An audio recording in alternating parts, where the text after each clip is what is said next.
parler de la cetra, le sistre corse à 16 cordes, et pas moins. 16 cordes, 100% des cetres retrouvés dans les greniers avaient 16 cordes. Et moi, c'est un tout petit instrument, je ne sais pas si vous arrivez à voir, c'est tout simplement 2 petits bouts de bois.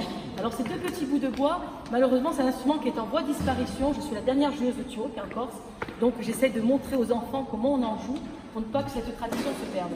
Alors ce petit instrument a aussi une histoire. En plus d'être un instrument de musique, il a aussi joué un rôle. Ah merci, c'est gentil, c'est adorable. Il a aussi joué un rôle donc, dans l'histoire de la Corse.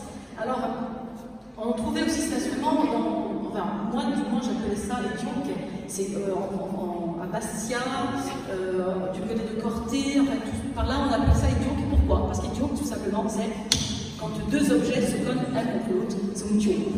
Donc on a toujours appelé ça les tioke. Par contre, ça avait 2 utilités, c'est-à-dire plutôt en bord de mer, c'était les hommes qui arrivaient mutilés de la guerre, ils avaient ce qu'on appelle les croches. Et donc on appelait ça les croches. Et pourquoi? C'était eux qui allaient à l'entrée du village, et lorsqu'ils voyaient qu'il y avait des gens mal intentionnés qui approchaient du village, pour prévenir les villageois qu'ils allaient se cacher dans un match, ils faisaient ce bruit. Pour dire vite, allez vous cacher dans un match. Vous voyez?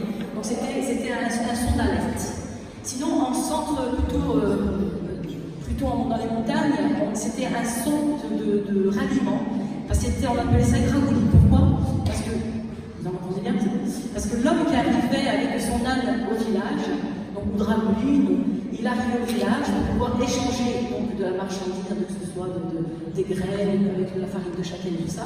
Il arrivait au village et il faisait bien sûr ce bruit.